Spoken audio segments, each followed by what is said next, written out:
บายดีท่านผู้ชมยินดีต้อนรับทุกท่านเข้าสู่การรายงานพยากรณ์อากาศที่ห้องข่าวกรมอุตุนิยมและอุทกศาสตร์สำหรับสภาพอากาศอยู่ในมื้อนี้มันจะมีฝนตกฟ้าห้องฟ้าเหลื่อมในระดับคอยหาปานกลางอยู่ในแต่ละภาคต่อไปเรามาติดตามเมืองแผนที่อากาศและรูปภาพดาวเทียมนำกันเลยห้องความกดดันอากาศต่ำหรือว่าห้องฝนยังพาดผ่านอยู่ทั้งภาคเหนือของประเทศลาวสมทบกับกระแสลมตะวันตกเฉียงใต้พัดปกคลุมซึ่งเจนให้มีฝนตกฟ้าห้องฟ้าเหลื่อมในระดับคอยหาปานกลางอยู่ในแต่ละภาค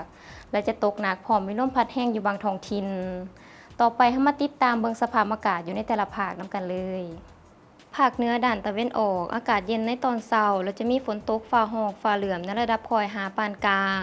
และจะตกหนักอยู่บางท้องถิ่นพร้อมมีลมพัดแห้งเป็นบางโอกาสเนื้อที่การปกคลุมของฝนเท่ากับ70ส่วนร้อยของภาคอุณหภูมิอยู่ในระหว่าง18-28องศา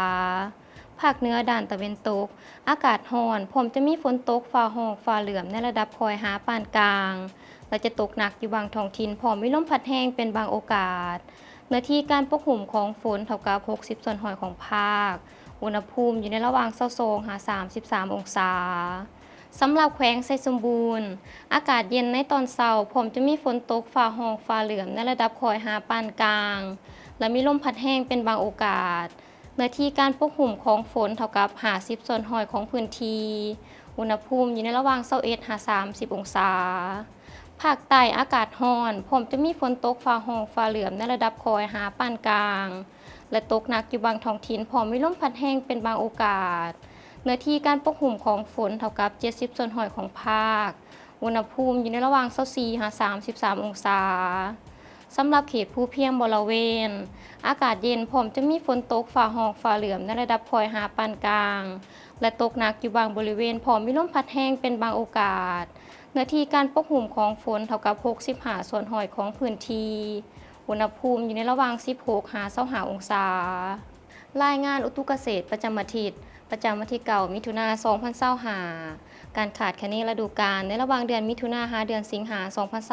2025การขาดคะเนสำหรับสภาพอุณหภูมิทั่วทุกภาคของประเทศลาวแม้นมีท่าเอียงสภาพอุณหภูมิแม้นสูงกว่าเกณฑ์ปกติการขาดคะเนสำหรับสภาพน้ำฝนทั่วทุกภาคของประเทศลาวแม้นมีท่าเอียงสภาพน้ำฝนแม้นอยู่ในเกณฑ์ปกติความเสี่ยงอุตุเกษตรสำหรับเดือนมิถุนายน2025ความเสี่ยงเกี่ยวกับแมงไม้ภาคเหนือด้านตะวันตกแขวงหลวงน้ำท่าภาคกลางแขวงบริคำไส้แม้นมีความเสี่ยงปานกลางข้อมูลอุตุเกษตรประจำอาทิตย์สำหรับข้าวหน้าแซงและพืชผักในระหว่างวันที่9 ถึงวันที่15มิถุนายน2025ในระยะ1อาทิตย์ข้างหน้าแม้นมีความเสี่ยงฝนตกหนักระดับปานกลางอยู่เขตเมืองจำพรแขวงสะวรรณเขตข้าวหน้าแซงแม้นอยู่ในระยะการเจริญเติบโตของข้าวสุกแก่พร้อมเก็บเกี่ยวและพืชผักให้ประชาชนติดตามข่าวพยากรณ์อากาศควบคุมระดับน้ำในทุ่งนารับประกันการระบายน้ำให้ดีน้ำใส่สมุนไพรยาปราบศัตรูพืชและยาฆ่าเชื้อราผสมกันน้ำใส่ฝุ่นเพื่อความแข็งแรงของเขาและพืชผักน้ำใส่มาตรการที่เหมาะสมสำหรับพยาธิกาบใบแห้งที่มีความเสี่ยงสูงและพยาธิเพี้ยจักจั่นสีน้ำตาลที่มีความเสี่ยงปานกลางให้ประชาชนติดตามพยากรณ์อากาศควบคุมระดับน้ำในทุ่งนารับประกันการระบายน้ำให้ดีน้ำใส่สมุนไพรยาปราบศัตรูพืชและยาฆ่าเชื้อราผสมกันน้ำใส่ฝุ่นเพื่อความแข็งแรงของเขาและพืชผักน้ำใส่มาตรการที่เหมาะสมสำหรับพยาธิกาบใบแห้งที่มีความเสี่ยงสูงและพยาธิเปียกจักจั่นสีน้ำตาลที่มีความเสี่ยงปานกลางติดตามการแนะนำจากแขนงเกษตรกรรมเพื่อรับมือสภาพฝนตกหนักระดับปานกลางและเพื่อลดผ่อนความเสียหายต่อข้าวสุกแก่พร้อมเก็บเกี่ยวและพืชผักท่านผู้ชมที่เคารพมาฮอดนี้การรายงานพยากรณ์อากาศก็ได้หมดเวลาลงแล้วท่านสามารถติดตามข่าวสารการพยากรณ์อากาศได้ที่ Facebook และ YouTube ที่ขึ้นด้านล่างนี้สำหรับมื้อนี้ขอกล่าวคำว่าสบายดี